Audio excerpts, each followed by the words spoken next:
All right, welcome to episode number 40 of our podcast Up on Foil. Today, a very special guest. We have Ben and Marcus Tardrew here from Code Foils. They've been they've been building Code Foils for 3 years now, and they're a group of 4 or 5, not sure, and maybe we can just get into that. Is there anything you want to add right away? Because it's not very clear to me how many of you are at Code and how it works there. Yeah, there is like a extended family at Code that help us and do different sort of jobs. But Code was founded and has 4 owners. So my brother here and me, and also James Casey, who I'm sure most people know, and also Dan, who lives in Perth. So that's the 4 owners. And Josh, who you probably see a lot of, is our marketing guy, and he's sort of our first nearly full-time employee, I guess. Yeah, we always sort of used to joke around with him that we want to have him at Code, and then it slowly sort of happened, and yeah, now we're lucky to have him, and I think he likes having us. So, and also my brother's partner does our accounting. So yeah, we're like a big family. We have some extended people that do some jobs for us as well. And you've been doing that for 3 years now. Yeah, I think maybe just under that, but yeah, it must be getting close. Yeah, That's if I look at like the foiling history, my foiling history as well, that's not a long time really. There were a lot of brands already present. Why did you think that we need to make our own company because we're missing something maybe, or you thought like we want a part of that cake as well? you go, Ben. Okay. I don't think there was any like spark and any one moment that made us start Code Foils. I think my first foil I built was in 2018, so much longer than 3 years ago. Okay. And around about the same time, Marcus was basically just modifying every foil he owned. So we were kind of making our own foils a long time ago, and we're just slowly getting better and better at it. But never really with the idea of that we're going to start a brand or anything, just making foils. And then, yeah, it kind of got to the stage where everything was sort of, the brands were out with their setups and all the joins and connections were all out there and sort of in place. And we kind of wanted, we started making stuff, and we thought we could just, for us, we felt like we could improve the setup for ourselves. And that's sort of when we got a little bit more serious and built a full setup with the mast and everything. And yeah, once we all tested it and put it on the water and let a few other people test it, then we knew we were onto something pretty special. Was it like straightforward, or you had to do like hundreds of tests with hundreds of people to get to the point where you were like really happy with the product? I guess it technically we did a lot, but because we were always making foils, even if it wasn't with the view of starting Code, that was never really on the radar. We were just making our own foils anyway to use, so we were unconsciously doing the testing already, I guess. I was doing a little bit of work with Adrian at Axis when foiling was a lot smaller then, and downwinding was definitely very, very small. And yeah, I kind of was helping them, I guess, learning with them what worked for downwind foils. And yeah, we all learnt a lot, as everyone was, I guess, at that time. The foils were changing every 3 to 6 months. If you didn't have a new foil, you were literally, you were left behind. So it was actually really cool to be part of foiling then. So I think unconsciously we were doing a lot of testing to develop Code foils without knowing that Code was going to happen. And then when we decided to do it, we had a lot of stuff in the bank already. And we made our first prototype, which was the 850S and the 150 tail, and a 75 mast. And we got it prototyped, and we used it and loved it straight away.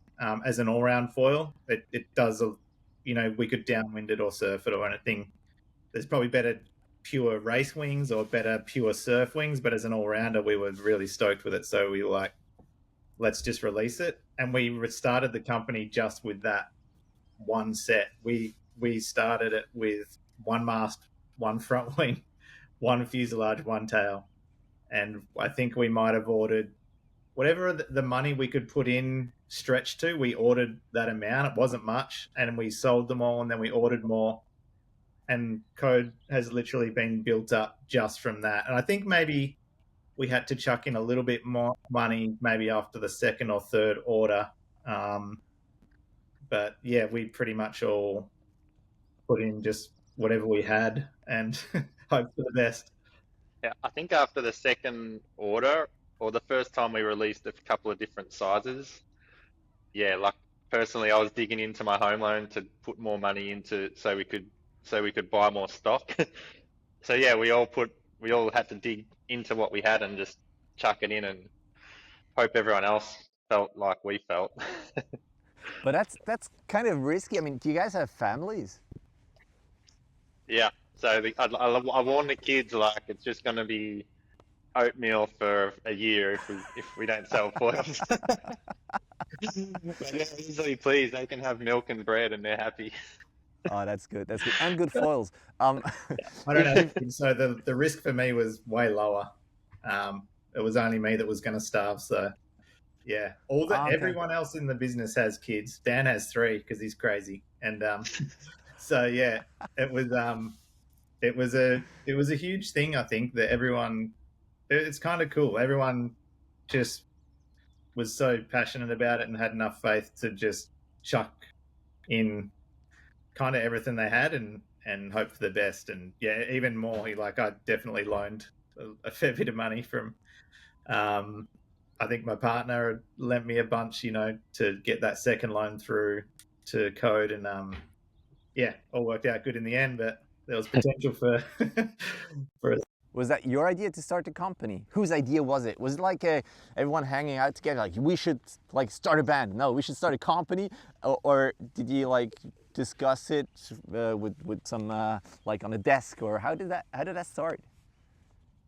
I know that I've been working with James for a long time at Sunover, before foiling was around quite a long time before that. So we kind of were always thinking about something, maybe in one day. And Jimmy's dad always was like super supportive. He kind of wanted us to do something, and he was always wanted to like try and help us build something at some stage. And then Ben was working with another company, and yeah, we just kind of spoke about it. And Ben thought, like he was good. He's good friends with the other company he's working with, but also he was it wasn't his own thing, I guess. And Ben wanted to do that, and so the 3 of us just decided just to do it.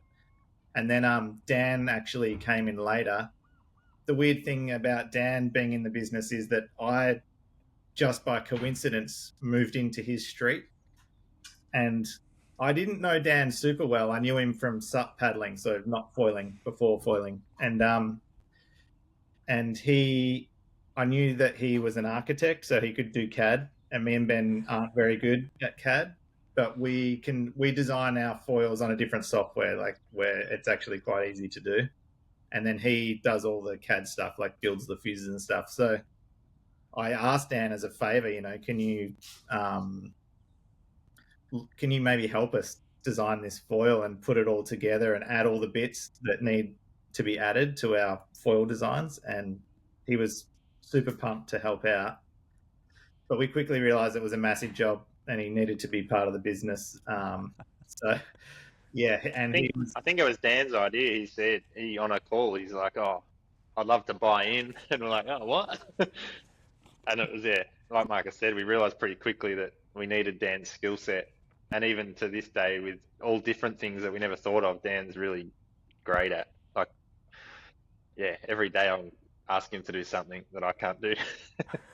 This is nice. So, are you happy with how it's going at the moment? You started with one setup, and now you have a big range of foils. Maybe we can talk about those later. Yeah, I mean, I can probably speak for the other guys that, yeah, we're we're really happy. Kind of, I mean, like we saw you recently in Switzerland in a place where we never thought we'd be foiling, and we've got foils that work really well there. And you guys taught us how to dock start on our biggest foil that we have. So yeah, I mean, we never thought like even maybe a year ago, I never thought we'd have oh, I nearly spilled the beans, a big enough foil for me to learn to dock start in, half a day or whatever it is. So yeah, I mean, it's a lot of it's unexpected, but it's areas that we never really thought we'd get into, but like to come and see you guys and how exciting it is. And I don't even know if it's about actual foiling or if it's actually about just hanging out on a dock with everyone, but it's so much fun. So yeah, I mean, just stuff like that. And then yeah, before that we were in the UK in freezing water surfing these cool little bays and stuff. So to have the range that we have now, that we can sort of go anywhere and use a foil from our range, is pretty cool. And like definitely a year ago, 2 years ago, we definitely wouldn't have imagined having foils in the sizes that we do now. And it's yeah, it's really cool. Yeah, I'm stoked, and I know the other guys are.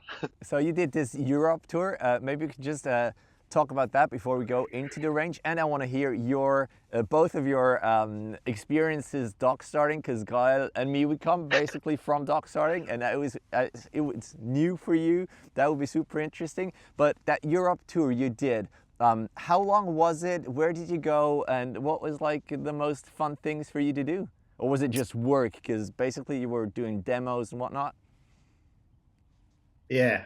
Well, so one of our big dealers in Barcelona, he runs a race now, a downwind race. So we wanted to go and take part in that race just because, I mean, that's what we like doing, but also it's nice that you can support your the people that support you as well. So that was a really cool way to start the trip.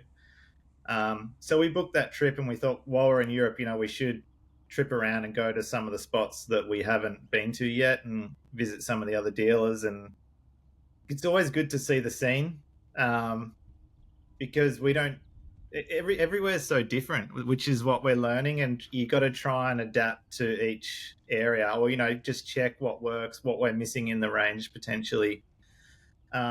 So yeah, we were like, let's go from there to, I think we went, from there, UK,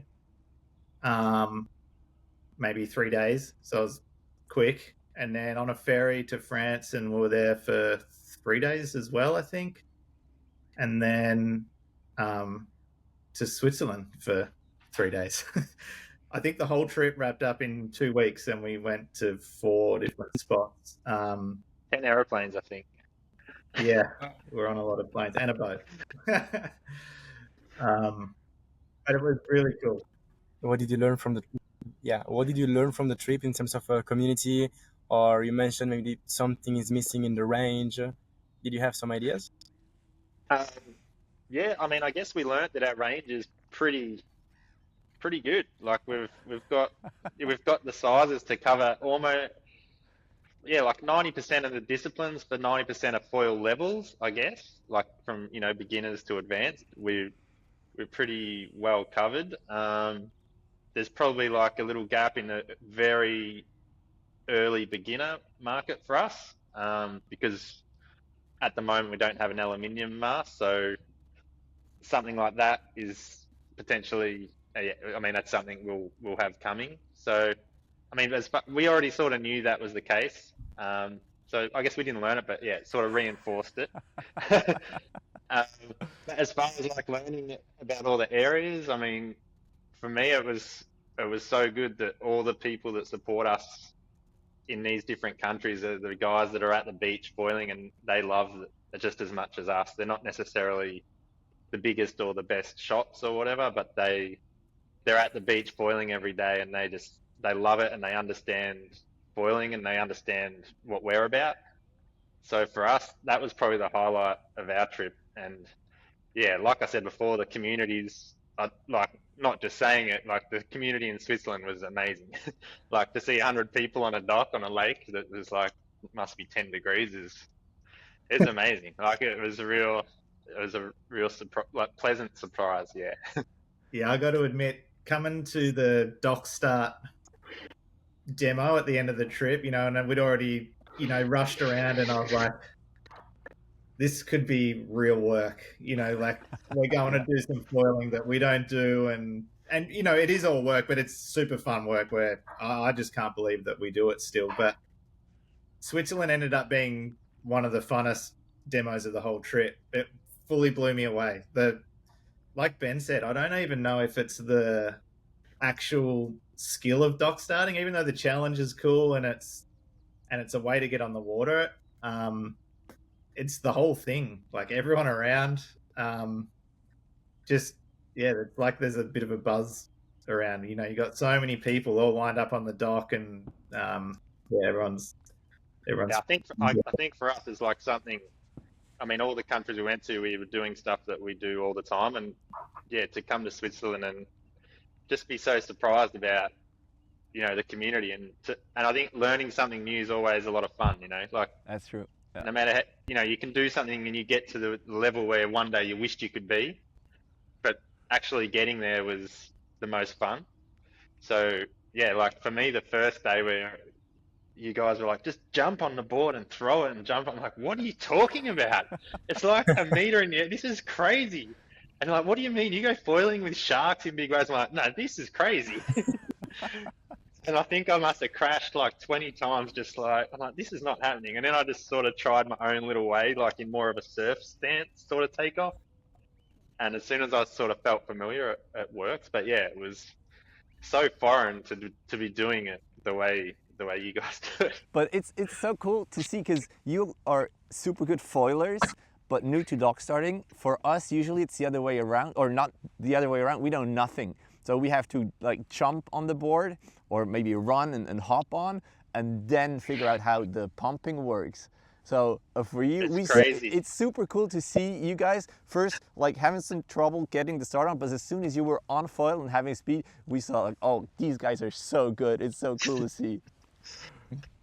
Yeah, what I took away from Switzerland was how crazy it is that you guys foil, first of all, because of what you just said. You must have gone through, like, it's hard enough to foil in waves or, whatever.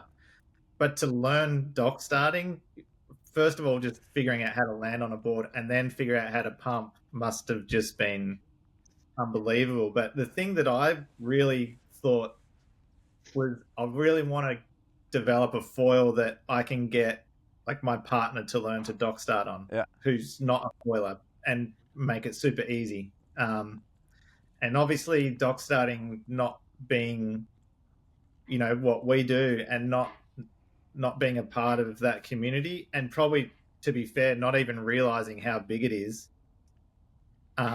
It's probably one of the last things that we've had to develop. I guess also, we can only do so much. We've been pumping out what we can over the years, but it's super exciting to keep seeing what needs to be done and what we need to develop. And that definitely, like, something super big and easy, I think that someone could learn to potentially dock start maybe in one day. I think it would also be the same foil that anyone could paddle up on a sup. That'd be cool to have something like that. I think it might be massive, but it might still be cool. Let's talk about your range, and maybe just what I like about dock starting is also talking about foiling. Like, I cannot shut up about foiling, and usually, well, at least for myself, I cannot foil forever. So the exhaustion and just coming back on the dock and talk about these guys about foiling, that's also a big part, and that's what I really like. But let's talk about your foils, because you got this S and R series, and I always thought, well, S is speed and R is, I don't know, something else. But the S is actually the more easy foil. Is that correct? They're both. I would say our foils are both pretty user friendly for the range they fit in. But the S, if you were gonna have to call it something, you would call it like more of a surf range than the R. But really, the S range is, it's really our all-round foil. So you can surf that foil at a really high level, and you can downwind that foil at a really high level, it will still go really fast. And the R series is really, I mean, you guys on the lakes there, it's great. You can pump and glide it. It's really efficient. And we saw Tim doing some crazy stuff on the 1250. Crazy. Like, it just blew my mind. So yeah, I mean, the 1250s for the R series is basically built for efficiency. So you want it to glide, you want it to go fast, but with less effort. Whereas the S, you have to put more input into it, but it will turn better, it will maneuver better. It's a more solid feel. So generally a beginner, yeah, I would say start on the S. But if you can foil and you're into downwind, then the R series is pretty user friendly still, yeah. So S stands for Yeah. surf. What does R stand for? I don't have meaning. Ah. They're just like, I guess, you know, I That think was just an example. yeah, like an R, you know, an M series or whatever. It's just defines that. It's just a way of, you know, putting him in a category, I guess.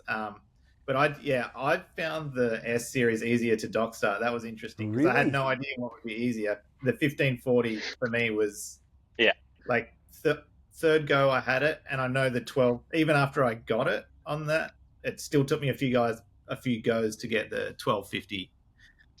Yeah, I was the same. When I was learning to dock start, the 1540 felt more comfortable for sure. That's interesting. What I was impressed by is that both these foils, it was like going on tracks. They were super stable. Maybe it was also due to the mast. Maybe we can talk about that as well. But it was no wobbly, no like quick. Well, you could do quick turns, but it's not. I was always under control, and that's what I really liked about these foils. Yeah, I mean, I guess like you said, starting from the mast, we've always prioritized like stiffness in all our setups. Like I said before, when I used to build my own foils, I used to glass everything together. So the foil and the mast and the fuselage was all one thing. So I couldn't go anywhere in the world with my foil, but it was really stiff. You know, there was no moving. But because of that feeling, then we always wanted to prioritize that when we started code. And even our standard mast is still very stiff. You can see at the base plate, it's quite a big blend, like a real chunky section. So yeah, I think that's definitely part of it. If you have a flexible mast, you definitely get that wobble. But yeah, like you said, if you push on it, you can turn, and I guess it's predictability is what we want. We want it to be able to turn and be smooth, but you want it to be predictable and no sudden, you know, shakes or flexing through the setup. And it's through everything, the joins, the mast, everything. Like it's all, there's 5% here, 5% there, and it all adds up to, if you can get it all right, then it gives that feeling like you described. So you prefer it to be a little bit heavier, maybe a little bit wider, but be super stiff. That's your main goal. The main thing with our mast is to get a lot of the stiffness built up high, so where it's out of the water. And you can see, and I mean, a lot of the companies do it now, and it's tapered down to the bottom. So when you're sitting halfway or above, the mast is still quite thin and fast, but you get a lot of the stiffness in the top half. Makes sense. And I guess referring to the weight question, we've always prioritized stiffness over weight. We do personally believe that we get better results from a stiffer, heavier foil if it needs to be. If we need to keep adding carbon to make it stiffer, it'll be a better foil than that foil if it was flexy and light. Yeah, totally agree. Maybe now, as I've learned that S and R don't stand for anything, then I look at the tails. There R and AR. Doesn't stand for anything either. The AR actually did, which is weird. So, and they probably actually did have meanings once, but now they don't. And the reason I say that is because we're going to release a dedicated surf foil. So now the S can't be surf. So that's why they don't mean anything. I think at the time we had it in our head that it was a surf foil, but yeah, now we just say S and we play dumb. It's like, we don't know what. Yeah. Well, how about we've got probably Mark. one of the most exciting things that we've done so far, I think, for me, is the foil we're about to release, which is this surf foil. And that's going to be called an X, which There's no What's reason. going to be special about that? It's all about carving. It's not as efficient as the S, so lower aspect again. It just turns good.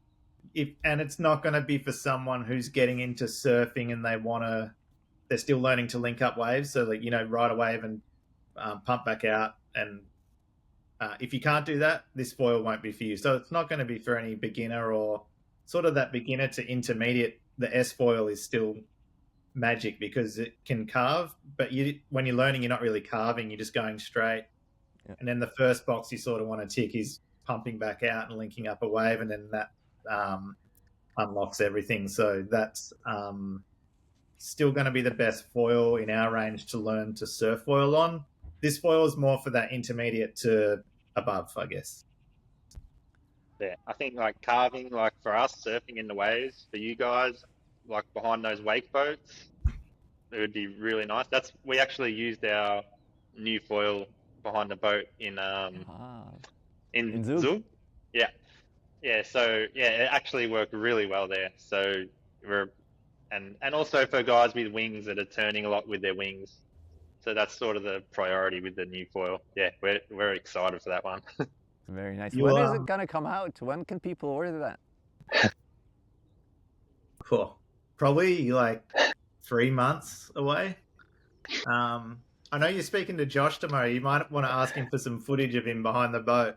It was nice, super impressive. Yeah. It's gonna be that was a lot of fun. That was the first time I'd been on a wakeboard boat, and that was a cool experience. Was it easy for you to start? Just personal question. I've done a lot of towing behind a jet ski, so I know how to do that. We all have done a bit of that, so it was fine. But it was the first time behind a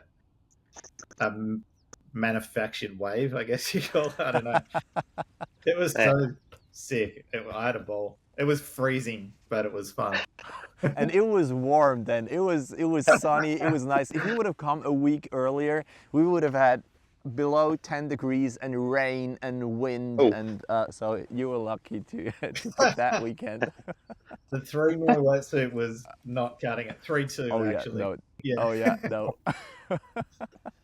We were talking about names. I don't know if you guys mentioned it already when I had this connection problem, but how did you come up with the name Code? You came up with the name, Marcus, I think. Yeah, I was driving to northwestern Australia. It was a trip we used to do. I used to live in Western Australia. I don't now, but once a year we would drive up to this place called Exmouth, which is pretty much foil heaven. It's coral reef. It's amazing. It's where they finished the downwind run on Hugh Mitchell's new little short movie that he's released, which I don't know if it's available for the public yet or not, but it's just amazing. But anyway, we were just driving. It's a 13-hour drive, which probably sounds crazy to you guys, but that's a surf trip for us.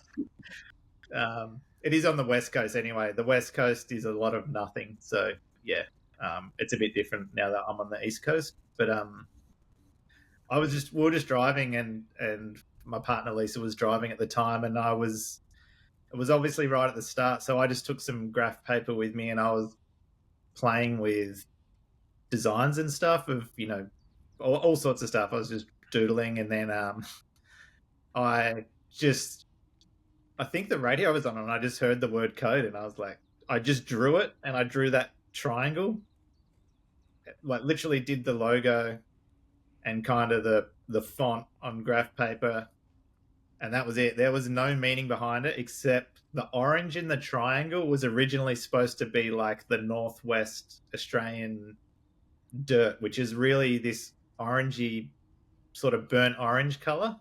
It's an amazing color, especially against the blue water up there. But the color ended up changing a little bit, but that was pretty much the only thing that had any relevance. It had no relevance. There's no reason for the triangle. There's nothing. I just thought, if you can name a company Nike and have a tick, then surely you can have a company with a triangle. That's just. I think the only way we could justify The only way we could justify it was the three-sided shape because there was three of us at the time. All right, all right. What I for myself, like in Switzerland, it was quite interesting to see because I've never heard of code, and then suddenly it started to appear, and everyone was just saying they're the best for downwinding. They're so good. Jonas talked about it, Niels Mango, because they're doing these downwinders on a lake, on Lake Neuchâtel, and everyone was super hyped about code foils, and I was super happy to try them when you came over. So that's really cool how they, for me, appeared out of nothing and they were at the top immediately. That's super interesting. Yeah, I guess there would have been some codes in your area very early on in Code's life because Andy actually, we met Andy. He's the dealer for anyone listening, I guess, in Switzerland, but he was at a Sunover dealer meeting in Thailand, and we did our first ever presentation of our foil set, which was one foil and a tail wing and a fuse. And he was like, "Yeah, I'd be keen to try and sell your foils." So he was probably him and Zavi from Wind Paradise, who was the guy we were visiting in Barcelona. They are the two probably first dealers that we ever had. So yeah. So they were around. They just didn't pop up in my bubble. It's very interesting. Always sometimes people are super important in the foil industry and they just didn't appear on my feed. So it's really I guess plus we didn't really have the range of foils for your area for a long time. So like our second release was like a 980 and a 720, which is still not going to be ideal for dock starting, and that's the S series. So for a long time we didn't really have anything to push into. I mean, Andy was probably using the 850 behind his boat, but that's about it. Yeah. I mean, I'm sure you guys can probably dock start an 850, but it's probably not ideal, and you're not going to have as much time on foils. So it would have been at least a year till you had some sizes. Marketing, Bongi. Sorry? We didn't have anyone doing any marketing either. Yeah, no marketing either. That's true. We all had day jobs. So yeah, there was no one. We didn't even have roles in Code. We just started selling foils with no idea what was going to happen. So yeah. And now you have titles and business cards and whatnot. Still don't have business cards actually, but yeah, we do have roles and titles. So we're getting a little bit more professional, but I would say we're still pretty far from very professional. How does it feel to see so many people riding your stuff and being like so happy about it? It's amazing. It's always amazing for us. I mean, for the Eurotrip we did for Barcelona, I think I was a little bit surprised. Like I knew we were quite popular in Barcelona, but I think like I got to the beach in fourth and 7 out of the top 10 were all on Code. Like I was watching them come in one after the other, and one of the guys in front of me was on it. So to see that so far from home and at quite a high level was crazy. And even the UK, which is like it's such a spread of all brands, and we really hold our own there as well. So yeah, it's really in areas I didn't think we were necessarily, like I knew we existed, but there's always a guy that tries it and loves it, and he'll have it there in any area. But to see like at the beach and 4 or 5 guys rock up and they're on Code is it's really cool. And I don't think you ever get used to that. It's always exciting. Like no matter where I am, if I'm at home and the guy rocks up, I'm like, oh cool, Code foil. Nice. Cool. Have you ever had to sign a foil? No way. I don't think most people at the beach wouldn't know. You have a hat on, a wetsuit, you're in the water. And I'm sure they wouldn't want us to sign their mast because they spend a lot of money on that mast. Yeah, it is quite expensive. Let's be honest. And I'm always, because I see people coming up on with new foils to the beach or to the docks, and I'm like, how are people paying for this stuff? Because I'm barely as you said, oatmeal all day. Yeah. It's I guess I mean with us, we don't really. I'm not sure where we're at. I know with sort of some of the bigger brands where similar sort of price point, and I know there's some sort of cheaper brands as well. And I think there's a place for everything. Like it's great to have the cheaper brands as well, but for us, we're very selfish. We want our foils for ourselves, so we try to make everything the best we can make it. And if we have to spend a bit extra, then I mean that's what we do. And there's people that will always want that as well. It's not just us. So I True. mean, yeah, but yeah, like I said before, we want to release our aluminium so it's more accessible, and we can sort of compete more with the sort of the more entry level price point. Makes sense. Makes a lot of sense. I want to get into your maybe personal lives, if you don't mind, because I used to be, or I'm a sailor, and I know that you guys sail 49er and very well. And I'm interested. How do you get into water sports? Was that something your parents they put you on the water as soon as you could walk or swim, or how did you get into water sports? Yeah. Well, me and Ben, up until probably the age of probably 8 for Ben and 10 for me, were obsessed with skateboarding.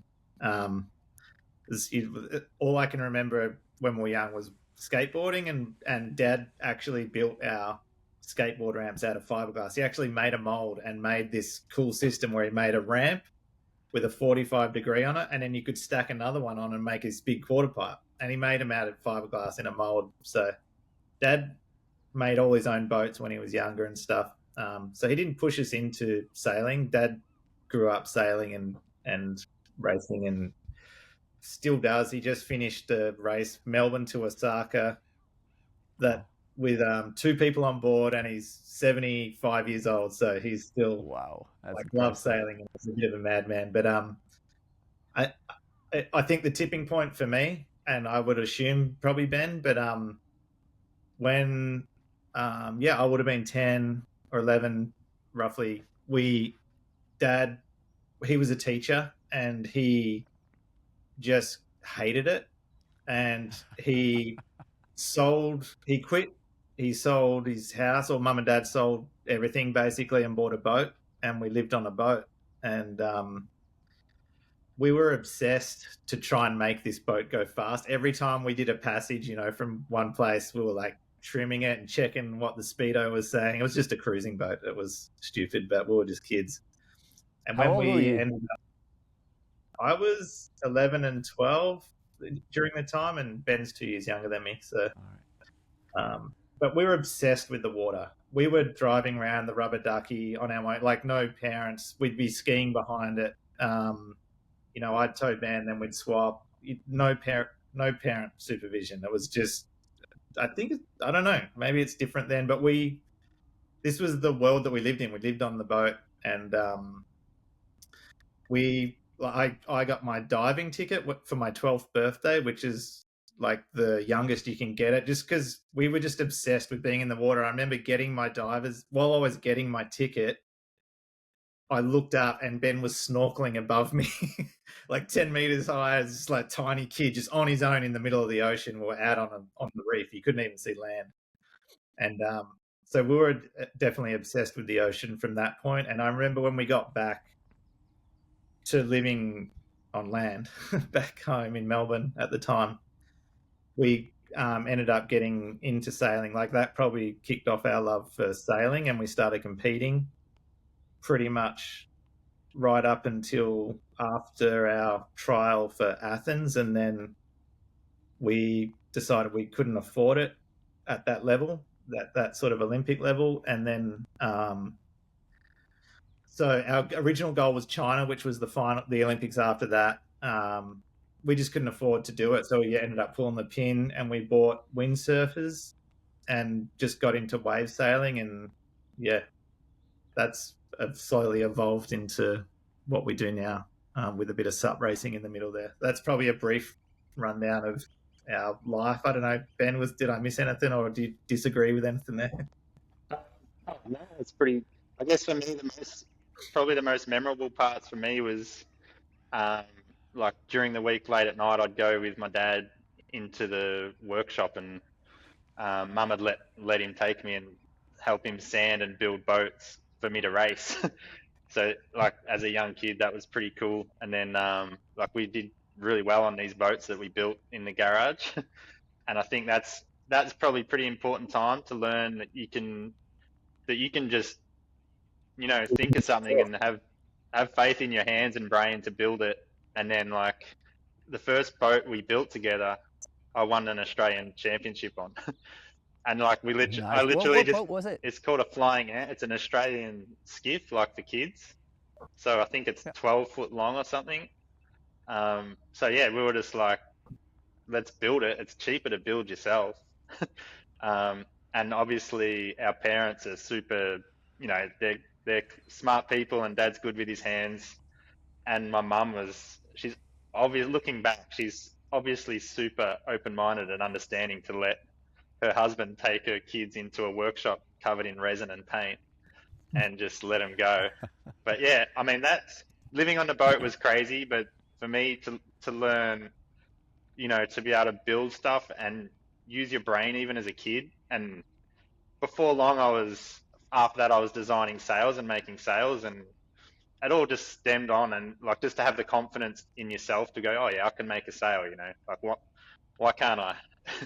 And I think we sort of learnt that at a pretty young age. Even just the fact that you sell a house and live on a boat, it's like, why can't we do that?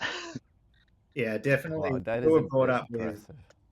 if you can do it yourself, you do it yourself. You don't pay for someone to come and do it. You know, you can.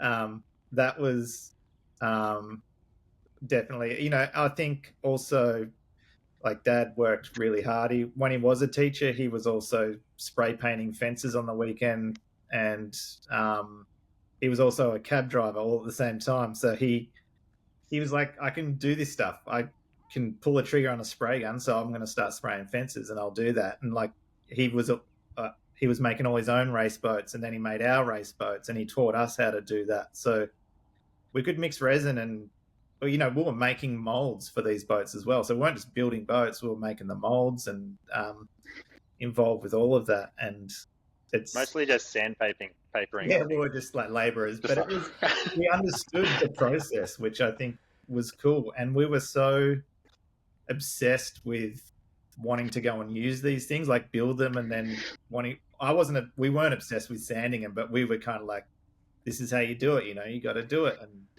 this is how you do things yourself. It wasn't like, let's go buy a boat and then you can race it. That's not how our dad thinks. So it's kind of now, you know, when you say it out loud in a story like that, it was probably obvious we were going to build something. I mean, I was just about to say, like, there's a red line, or I don't know how you call that in English, going through your life, arriving where you are now. Yeah, and I reckon I'll say I don't think it's all positive either, because like home renovations, when you don't want to pay someone and you do it yourself, doesn't always end up like ideal. So, you know, if something happens in my house, I'm like, oh, I can fix that. And sometimes halfway through the job, I'm like, maybe I should have called someone for this one. But you Yeah. learn. Yeah, but And you learn along the way. Yeah. But that's the thing. You Like, still- I you still guess, actually- yeah, you learn. You always learn a new skill, and half the time I'll just Google how to do something. You know, it's like it is so fun. Like, I just built a fence at my house on the weekend. Like, that is so typical of something my dad would have done. And now, like, we've just become him, I Nice. guess, like most people do. But yeah, it's kind of it is definitely interesting, because now the reason we got into producing foils was because we were producing them to use ourselves, and now we don't have to do as much of it ourselves. But yeah, we still, like, Ben still makes all his own boards, which you would have seen when we were there. And yeah, it's just one of those things, I think, that has been ingrained into us to, you know, just do it yourself. That DIY mentality of, if you can do it and you've got the time, who cares if you got the money to buy one? Like, maybe just try and do it. Yeah. Could be cool. It's a different feeling as well. But you at Code, you don't sell boards yet, do you? So I make a lot of boards, and I do sell them locally. And you've probably seen Jonas has a couple. I brought some over for him. And yeah, I mean, it's the same sort of thing. Like, unless you build the board, you don't actually know what's inside underneath the carbon. And with foiling, I think that's probably the most important part of a foil board, what's underneath and what's connecting you to the foil. So for me, that's super important. And I think it's really hard to not build my own boards. Like it's hard for me to use other boards, even if they're amazing. Like I just don't know what's in between my Okay. foot. And sometimes even in my brain, I'm like, this doesn't feel right, but it's probably just because I don't know exactly what's under my feet. But yeah, I mean, I build some custom boards in Australia mainly because it's just too hard to ship them. But I do less and less because code is getting busier, and you know, code is the priority. So I used to build 2 or 3, sometimes a week, like dowing boards, and now maybe 1 board a month. So yeah, it's for now. It's more like if a friend or some try to keep the circle close for who gets a board. I don't just say yes to everyone because it's I don't want to. I want to spend the time to make the board the way each person wants and the way I would build a board for myself. So, and because I'm limited for time now, I just want to do it right and focus more of my time on code and not stress myself with All yeah. right, that's very nice. I just have a question about the story you said you told us about your youth, because what went through my mind is you were such big skaters, and then you go on a boat, you cannot skate anymore. That must have been like a breach, kind of. And then when you came back from being on sea for what was it, 2 years, coming back on land, how were these transitions? Do you remember? How did that feel for you? I clearly remember feeling really stupid wearing shoes. I just hadn't worn shoes for the whole time, and that was weird. The hardest thing I think for me was that when I came back, I started into high school, and high school had already started for a year, so I had no friends, and I hadn't actually interacted with kids. I think for that time. And that was a bit weird for sure. I just remember thinking it was hard it was just so different. We had just lived this amazing life that we loved, and there was no such thing, or there was no thing about peer pressure or being cool or anything. You were just living on a boat with no one around. It didn't Nice. matter. Yeah, I really remember. I think I must have been grade 6, and I remember like I was introverted anyway, and a little bit crazy when I was around my family. But I remember when I got back to school, I couldn't be the same kid because otherwise they would just like lock me up, you know. They're like, this kid's crazy. So yeah, for me, I do remember really struggling for a while and like being super awkward. And I guess to this day, I probably still am a little bit, but I remember for quite a while back at school, I was like, "Oh, this is this is hectic." And it wasn't like a big school or anything, but it was a lot of human beings around me. All right, all right. God, when I look at my list, I'm pretty much through. I have just one more question, because these demo days for me, they were amazing. Trying your foils, and really me as an average foiler, being able to dock start them was pretty amazing, and the speed that I got out of them, really impressive.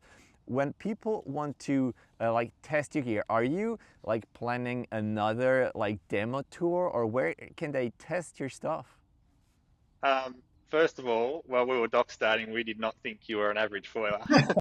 Well, these guys I are am. amazing. Well, anyway, let's just clear that up. We were super impressed with all you guys. So, um, but yeah, I mean, all the guys. There's actually 2 stockists in Switzerland, and any of our stockists on our website. Like, I guess not all your listeners are in Switzerland, but they all generally have a demo set up, so people can contact them and they'll try their best to help them out with trying a setup. Obviously, we can't go everywhere all the time and do demo days. I mean, we'd love to, but it's just impossible. But it's I mean, hopefully we can come back and do the same sort of thing, you know, every year or two. But as far as someone just wanting to try them, I would just probably the best spot is just to look on our website. There's a section that says where to buy and look up the closest place and just give them a call. And I mean, all our sellers are great guys, great girls, so they'll try their best to help. And also we have ambassadors and riders like spread around the place. Like we've got Jonas in Switzerland. I'm sure he might not like me saying this, but I'm sure he would try to help out with someone going for a demo. But yeah, I'm sure he already does. Like I know he's already helped people. Yeah, he out. does. I tried the sub foiling in the flat, super difficult, but he tried to help me. Yeah. Yeah, he's great. He's really great. So yeah, we have guys like that everywhere, and we've got an amazing team. We're so lucky. A lot of these guys approached us as we started growing, and yeah, we have a whole chat full of all our riders, and they're all amazing, and we're so proud of them all. They all, they support us, and we try to support them as best we can. So if you can sort of source whoever's selling code, they can put you onto these guys, and they're always super helpful, and they're always stoked on code. And yeah, that's probably the best way, unless Marcus has any other idea. Well, just most of the dealers now, we have like a demo set up where we help them out, trying to set them up with as much demo gear as they think is appropriate. And I think Andy as well, like Andy was really excited about the demo days. He was, I think wants to run more of them. Same in France, like our dealer there, Greg, he just loved it. He's like, I'm going to do more of these. This is good, and people are trying them. And we just put on a dealer in Germany, Kai, whose shop is called Foil It, and he has some demo stuff as well. So we're spreading around. So yeah, like Marcus said, the dealers are the best start for sure. All right, very nice. Yeah, just one last question I had. It's about some future projects. You mentioned about maybe a more beginner wing and an aluminium mast, but you also have a paddle. So are you planning something else besides foils that you can reveal about? You go, Marcus. We're always thinking about stuff, I guess. The amount of stuff that we actually have in the pipeline at the moment is insane. The surf foil project we have done so many prototypes of this surf foil to get it into release that alone that must be close to a year, I would say. What do you think, Ben? Yeah, a year, because we had it at Hood River, so that's coming up. So yeah, pretty much a year. But yeah, alley mask, surf foil, always working on race foils, which, yeah, I mean, if something not better, but if something different to the R comes out, maybe we're trying everything. We're trying to go faster. Everyone knows that we're downwind foilers and we race. So we want to be on fast gear. So we're always toying with that. Now with downwind racing just being so massive, it's just crazy. The competition's high. So if people are developing just race foils for downwind, which was probably unheard of maybe 2 years ago or 3 years ago at least. So yeah, there's heaps. Yeah, we can't talk about all of it. You're such pros already. You could probably talk about. I think you touched on it before, Marcus. Like more of a beginner foil, definitely. We're pretty passionate about that, and also aluminium masts. So they're two sort of things that we're pretty excited about. As much as we probably won't use them, but we're excited to put them out in the world. So testing and. They're a little way off, but yeah, we're excited to get them out at some point this year, hopefully. That second demo day we did in Switzerland at the other spot. In Bern, yeah. Yeah. Ben knows I'm always lost, so I forget. Yeah, Bern, look, I bought a jumper. Oh, check out his hoodie. Oh, look at that. Nice. What a tourist.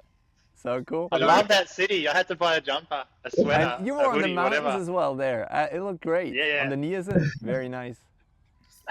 But what I was saying, at that dock, the thing that really got my attention was there was a girl there, and she was taking like one step on the dock and standing on this foil almost stationary and pumping off. And I don't know if she was a beginner or that was just her chosen foil. Like, she was great at it, but I was like, we need to make that something that anyone, if they decide they want to foil, it's not gonna just break them mentally because it's so hard. That was the big thing from that demo. Well, you talked about 20 starts until you got it. Usually we say it's about 300-ish. So yeah, but you got to learn to foil while you're learning to dock. That's true. I'm not surprised. Yeah, that's crazy. Yeah, and I take my hat off to you guys. The fact that you guys even foil is crazy. I love mountain biking, and if I lived where you lived, I would not foil. I would just be living on the bike. It's, maybe you guys are amazing. The grass is greener on the other side, but we all want to be surfers in any way possible. Yeah. So that's what you have going or coming with Code. What are your personal things that you have up? Are you going to Hawaii for the big races? Most of us are. Probably myself with young kids. I'll probably miss Hawaii this year after our Europe trip, and then shortly after Hawaii is Hood River. It's like a conference thing. So for me to do Hawaii, Hood River, and the Europe trip is maybe a bit much. So most likely I will not go to Hawaii, but I think I'm 90% sure Marcus is going to go. James will definitely go. That's he's super passionate about the Hawaiian races. Well, we hope he does pretty good. He just broke his ankle a month ago, so he's been on the bike a lot to get fit. But yeah, I mean, he's always up there. He's always pushing himself. So I think he'll be up there as he's very consistent. He's always close to the front. And I'm 90%. Yeah, Josh is definitely going as well. And Dan, the other owner, I don't know, is he going? Yeah, Dan's going, isn't he, Marcus? I don't think he was going. Oh no, Dan wants to go. Dan's doing Hood River. Yeah, so Hood River is very important for us. So we can't all do both. Yeah, I got hip surgery after Hawaii, so I'm making it count. I'm going to go there and do a lot of foiling and then sit on the couch for a month or two. All right, guys. Guy, do you have anything else to ask? No, that's enough. Thank you. Is there anything you guys want to tell our audience? Something that we've missed that we didn't talk about? I don't think so. I don't think so. I mean, we really appreciate talking to you guys, and we're stoked to be more involved with the European community now. So, yeah, I mean, we're just stoked. So we're excited to talk to you guys. Thank you guys very much for taking your time. It's super cool. Here it starts raining, and my kids is going to go out to the regatta, so I'm going to see if everything is fine. Thank you very much for coming on. For all the listeners, if you've missed Josh Hugh's episode, it's the last episode. Go check that out if you haven't listened to it yet. Next one, if possible, is going to be with Flo, a Swiss wing foiler. He just did the Defi wing, and I'm excited about to hear about his experience there. It was very windy, as far as I've heard, so looking forward to talking to him. Thank you for coming on the show. Yeah, thanks. See you, some other time. Yeah, guys. Thank you. Thanks a lot. Cheers. See ya.